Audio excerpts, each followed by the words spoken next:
Dillon Brooks is a name that needs no introduction. Everyone knows that he desperately wants to be the bad guy, the villain on the court. But little does he realize that you have to have a serious game to back up all the talking. See, that was exactly the reason why things backfired when Brooks decided to display his shenanigans against none other than LeBron James. And what happened next? Let's just say Dillon Brooks learned a lesson he'll never forget. Dillon Brooks' antics got so bad that he would have been sent to Shanghai if the Rockets didn't scoop him up after last season. Brooks was all about that trash talk and stirring up controversy. From hitting guys below the belt, to talking trash in the post-game media session, and even picking fights with multiple-time NBA champions. It was getting out of hand. But let's rewind a bit. Was Dillon Brooks always this irritant pest? Or did he become one after he was drafted? Back in his college days at Oregon, he led Oregon to the Final Four, which the school has never been to up until that point. He was the featured guy on a college roster and had to lead his team to wins. He had a villain, killer mentality. But it wasn't solidified up until this point because of the role he had at Oregon. He would start his NBA career in 2017 after being drafted by the Rockets, but quickly being traded to the Memphis Grizzlies on draft night. But the interesting part about Brooks, especially after being taken 45th overall in that draft, was that he would not come into the NBA and be the same featured guy he was at Oregon. He had to fight for minutes early in his career. And when it comes to fighting for minutes to keep your job, you have to stand out. And this aspect, finding a way to stand out, is what really formed his villain origin story. Brooks' way of standing out was bringing an extra level of tenacity and ruggedness on the defensive side of the ball. And with that rugged defense came the ability to trash talk and get under the skin of top NBA players. And he wasn't just playing games, he was actually a great defender. And he was being touted as a potential Defensive Player of the Year candidate down the line. His defensive game was always rock solid, and even better, he always took the challenge of locking down the other team's best player. He had to wait a few seasons, but Brooks finally snagged a spot on the NBA All-Defensive Second Team in 2023. While his perimeter defense continued to develop over the years, so did his talent of getting under his opponent's skin. It first started when Brooks was all up in Steph's, Clay's, and Draymond's faces, making sure they knew he was there to cause trouble. Remember when he got into it with Gary Payton II, leaving him with a fractured elbow? Then there's the trash talk, telling Klay Thompson straight up that he sucks, which got Klay firing back with some harsh words of his own, and showing Brooks his 4 fingers representing his 4 championship rings. And don't get me started on his battles with Draymond Green. These two just can't seem to stay out of each other's way every single time they meet. And while all this was going on with Brooks, the NBA, and more specifically the entire Western Conference, was taking notice. The West was already on edge after Ja Morant, Brooks' teammate at the time, infamously said publicly that he was fine in the West. Brooks brought his antics and his own brand of intensity to every game he played in 2023, and there were plenty of eye-catching instances. The beef with the Warriors is only a small part of Brooks' villain story. There was the issue with Donovan Mitchell, the entire Dallas Mavericks bench, and even an innocent cameraman. But Brooks knew that getting into a mix with the Warriors, Donovan Mitchell, or even a poor cameraman wasn't that big of a deal. But then, the playoffs came around, and Brooks was ready to engage in a challenge that he had never faced before. He brought his antics and trash talking to someone completely new this time, and this particular player was someone that he might regret being disrespectful to. LeBron James. Before the 2023 NBA playoffs, LeBron and Brooks squared off 11 times in the regular season, with LeBron averaging his usual 25 points and 8 assists in those games. Brooks never gave LeBron much problem on the court up until this point, but he decided to go at the king when the two met in the first round of the 2023 playoffs. The Lakers took Game 1 convincingly, but in Game 2, things were taking a turn. LeBron was getting fed up with all of Brooks' antics, and with the Lakers trying to battle back into the game, the already frustrated LeBron saw his opportunity against Brooks, backed him down, and hit this fallaway shot over him. And by LeBron's reaction after the play, you could tell Brooks was loving every moment of this ongoing beef. This nearly resulted in LeBron picking up a tech. After the game, Brooks made a very disrespectful mark on the King, and this was the turning point to where it all went wrong for Brooks. He didn't hold back going at LeBron. When a reporter asked if he should be doing his antics with one of the best players in the game, he responded with, "I don't care, he's old." And he even took it a step further, saying, "I poke bears. I don't respect no one until they come and give me 40.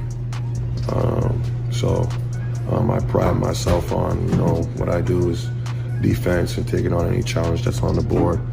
This clip went viral all over social media, and it was crazy considering that LeBron went for 28 points and 12 rebounds on 52% shooting in Game 2.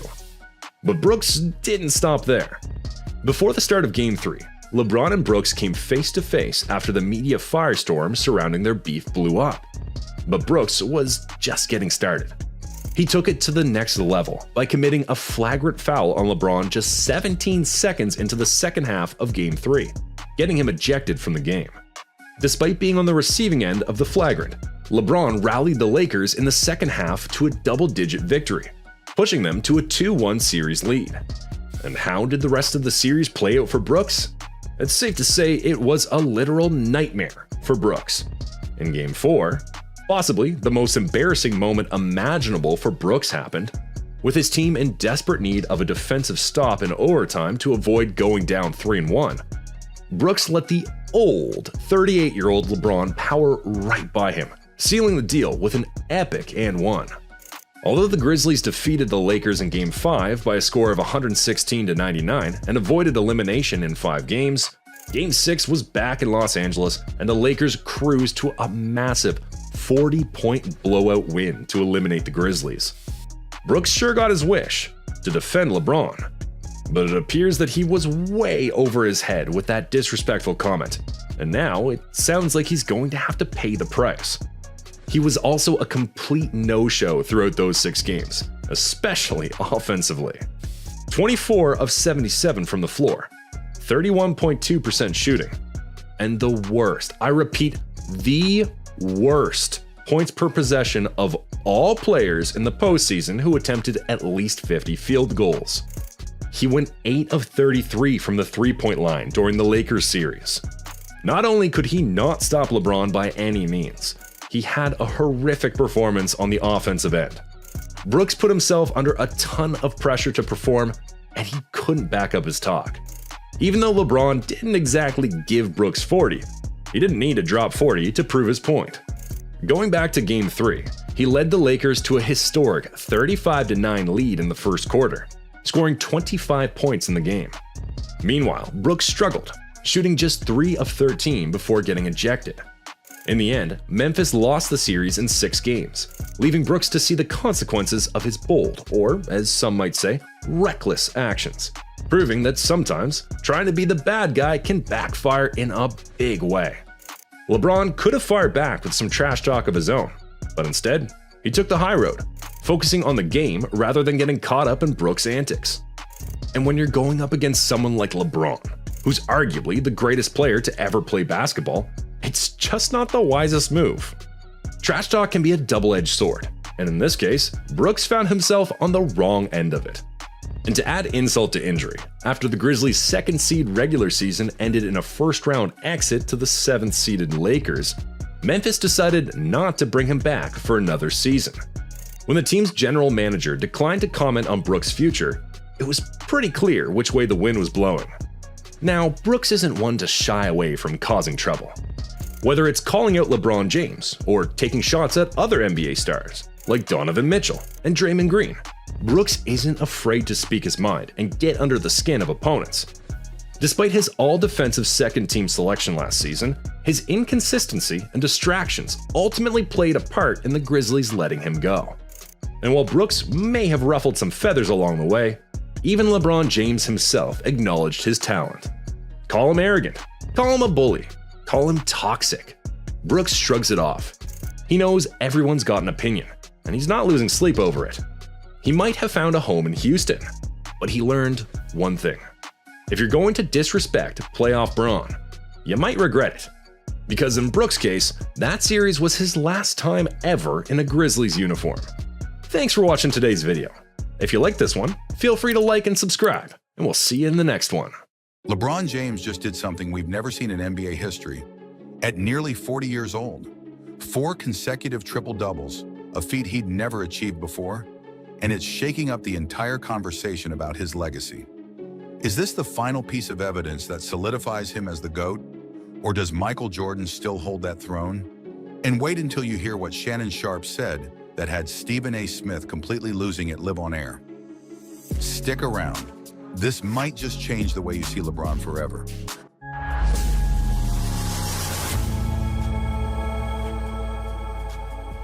To truly understand the weight of what LeBron just accomplished, let's rewind the clock. It's 2003, and an 18-year-old kid from Akron, Ohio, is making his NBA debut. The expectations? Unbelievable. The pressure? Insurmountable. He was labeled the chosen one, but few thought he could truly live up to it. Fast forward 2 decades, and not only has he matched those expectations, he's surpassed them. LeBron James is a name synonymous with greatness. He's the NBA's all-time leading scorer, but unlike traditional scoring legends, his game isn't built around selfishness. He's a pass-first player who redefined what it means to dominate the league, and yet as he approaches 40, many doubted if he still had anything left to prove. Therefore, when LeBron notched his first triple-double in this streak, it seemed like just another day at the office. But then he did it again, and again, and again. 4 consecutive games of pure basketball mastery. The most astonishing part? He wasn't padding stats in meaningless matchups. Each performance was pivotal for the Lakers as they fought for playoff positioning in a stacked Western Conference. Shannon Sharpe couldn't contain his excitement when discussing this on First Take. He called LeBron the GOAT and even nicknamed triple-doubles Miss Trip Dub, humorously framing them as LeBron's lifelong companion. Who's surprised by this other than Stephen A? Because he knows this man is the GOAT. The man has been the best player. I mean, there's been very few players come in with the expectations that this man has had placed upon him and exceeded no matter what you thought or how great LeBron James was going to be. He's exceeded every expectation. A pass-first player is the greatest scorer in NBA history. And at the ripe age of 39, 314, 15, 16, 17 days, back-to-back trip dub. That's loyalty. That's one thing I can say about that woman, Miss Trip Dub. She's been following this man since he entered the league at 18, and here she is right now. Do you know how long it is, Stephen A., to get people to stay in a relationship for 2 decades? That's what Miss Trip Dub has done with GOAT James, the 6'8" guy from Akron, Ohio. Stephen A. Smith, however, was less amused.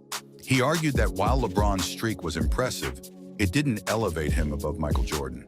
6 rings, 6 finals MVPs, 10 scoring titles, Stephen A. exclaimed. LeBron at his best isn't MJ at his best. LeBron James. Do you realize that LeBron James right now is a top 5 player on the planet at age 40? I mean, we talk about the triple-double, whatever. The brother is top 5 in the world right now. So nobody's taking anything away. I'm not one of those dudes that's going to look at LeBron James and not acknowledge this brother is Mount Rushmore, one of the top 2 all time. He just ain't number 1. And he ain't 2. It's Michael And he ain't 2. Jordan. It's LeBron. Hold on, I'll let you speak. I'll let you speak. LeBron James at his best, ain't Michael Jordan at his best. Anybody knows that. You on drugs. Something wrong with you. I need you tested right now. You have lost your mind. But here's the thing. Stephen A.'s take glosses over the broader implications of LeBron's dominance. In today's NBA, players aren't supposed to perform at this level in their late 30s. LeBron is breaking every convention we've ever had about longevity in sports. His opponents aren't scrubs either. During this streak, LeBron faced all-stars and young rising stars alike. His ability to outthink, outplay, and outright dominate opponents decades younger is a testament to his unmatched basketball IQ. But it's not just the stats, it's the how. LeBron hit clutch shots, orchestrated the offense like a maestro, and made every player around him better. Yet Stephen A. couldn't let go of the comparison to Jordan. 6-0 in the finals, he kept repeating, as if that alone settled the debate. You got to be crazy. No way. No way. Okay, 6-0, 10-time scoring champion, 9-time All-NBA defensive. Are you out your mind? Don't even get me started. LeBron is great. I love what I'm seeing from him. All It's right. spectacular. He keeps it up. The Lakers could potentially go to the finals. He keeps it up. But he's all of that in a bag of chips. He just ain't Jordan. Shannon fired back, saying, "A pass-first player is the greatest scorer of all time. That alone should end the argument." Probably the only problem I have with Stephen A. is that the surprise that he had in his voice when he said the man is top 5. When has he not been? Yeah, That's yeah. the thing. I What's wanna so get- I amazing wanna- that hold up. I during wanna this get run, a big 22 Laker seasons, fan. he's always been there. The two clash like titans, representing the eternal GOAT debate that divides fans even today. Therefore, we must ask, what does this streak truly mean for LeBron's legacy? Some argue it's the clearest proof yet that he's the greatest player ever. Others believe it's merely another chapter in an already legendary career. But here's where it gets interesting. Even if you don't consider him the GOAT, there's no denying that LeBron is rewriting the book on what's possible in professional sports. And let's not overlook the cultural impact. LeBron's longevity inspires not just athletes, but anyone striving for greatness in their field. His ability to defy Father Time is a message to every doubter. Greatness isn't confined by age or expectations. But there's one final twist to this story that makes it even more compelling. During this streak, LeBron hinted at something monumental. His dream of one day playing alongside his son, Bronny, in the NBA. This isn't just about personal achievement anymore. It's about legacy, family, and breaking barriers no one else has even dreamed of touching. So what does LeBron's 4-game triple-double streak truly mean? Is it the exclamation point on a GOAT career, or just another chapter in a story that still isn't finished? Shannon Sharpe believes this is all the proof we need that LeBron is basketball's ultimate king. Stephen A. Smith isn't ready to let go of MJ's throne just yet. And fans? Well, they're split right down the middle. But here's the real question. If LeBron can dominate like this at 39, what else does he have in store? Could this be the season he leads the Lakers to another championship? Or will the GOAT debate remain as heated as ever? One thing's for sure, LeBron's story isn't over, and the best might still be yet to come.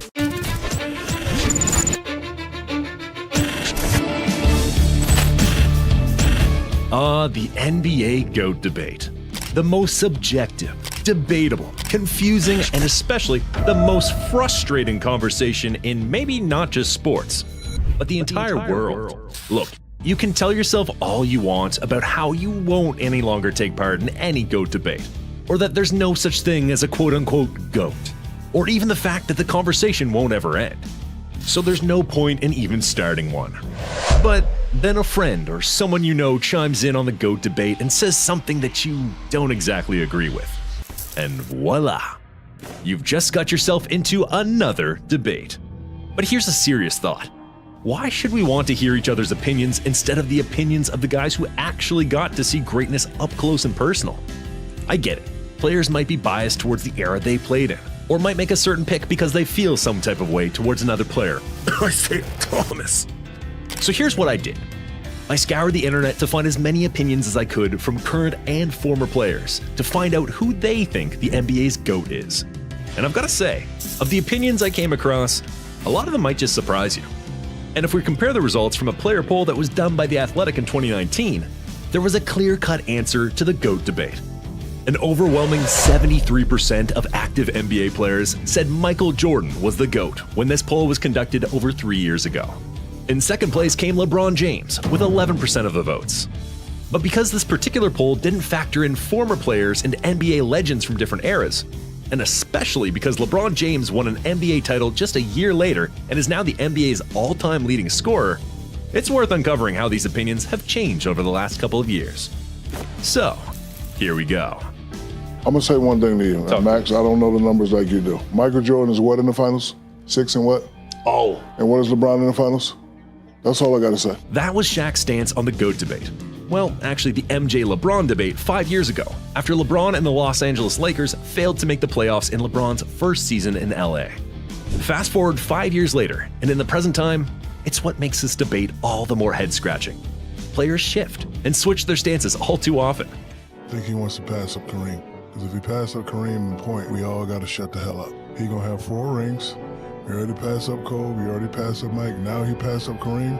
So if that don't make him the greatest basketball player is, I don't know, what we're talking about. Actually, allow me to take you one step further to the time, or the times. Scottie Pippen weighed in on the GOAT debate. Apparently for Pippen, he's got 99 problems and making his GOAT pick is one. There's no game that I would ever play in and pick LeBron James over Michael Jordan. Well, just a few months later, Pippen completely backtracked and had this to say about who the greatest of all time is. To say who is the greatest, we will never know that. I mean, in my eye, Wilt Chamberlain is the greatest basketball player. But even before he said all of the above, Pippen said this year before he changed his stance twice on the GOAT debate. When you look across the board, not just scoring, check his assists, check his rebounds, he's probably ahead of Jordan. Oh my God! Stephen A. Smith's reaction is exactly mine when I consider the fact that Scottie Pippen changed his mind on this subject at least 3 different times. Okay, changing your mind on who the GOAT is one thing, especially because as time goes by, a lot of things change. But calling yourself the greatest of all time is an entirely different matter.